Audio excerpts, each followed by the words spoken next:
അതനുസരിച്ച് ഇന്നത്തെ ബാക്കി പരിപാടികളെല്ലാം റദ്ദ് ചെയ്തു.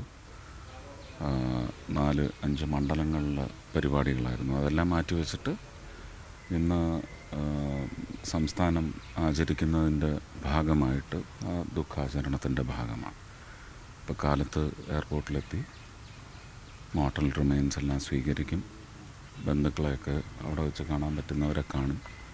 തൃശ്ശൂർ മണ്ഡലത്തിൽ വീട്ടിലും പോകണം. അത് കഴിഞ്ഞിട്ട് പിന്നെ ഇന്ന് വൈകുന്നേരം ക്ഷേത്ര ദർശനം മാത്രം.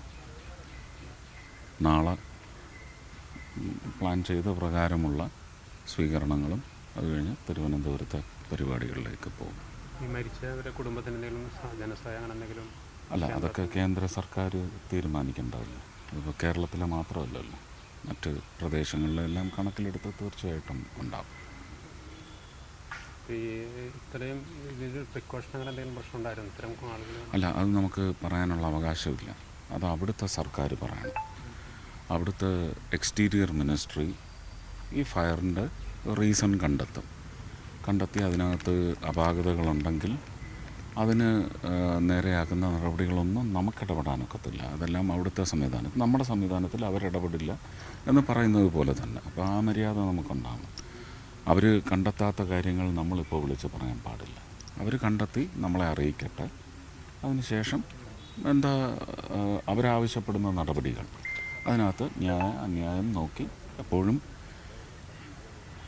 ഇതിൻ്റെ ഒരു ക്ഷതം ഏൽക്കുന്നവരുടെ കൂടെ നമ്മളിപ്പോൾ നിൽക്കുക, അതാണ് വേണ്ടത്. ഞാൻ ഇന്നലെ പറഞ്ഞതുപോലെ വലിയൊരു സാമ്പത്തിക അവസ്ഥയ്ക്കൊരു വലിയ മാറ്റം കൊണ്ടുവന്ന സമൂഹമാണ് പ്രവാസ സമൂഹം. അപ്പോൾ ആ ഒരു വിചാരത്തിനായിരിക്കും മുൻതൂക്കം. തൃശ്ശൂർ ലോകസഭ മണ്ഡലത്തിൽപ്പെട്ട പാലയൂർ ഒരാൾ മരിച്ചിട്ടുണ്ടല്ലോ, അവിടെ പോകുന്നുണ്ട് ഞാൻ. അവിടെ പരിക്കേറ്റ് ഉള്ള മലയാളികളുടെ അവസ്ഥ ഏത് നിലയിലാണ്? എല്ലാം ഇവിടുന്ന് MOS പോയിട്ടുണ്ട്.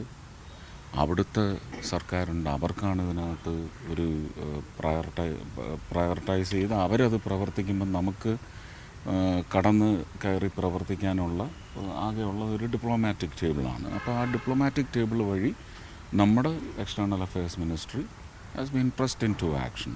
ദേ are doing it wonderfully well.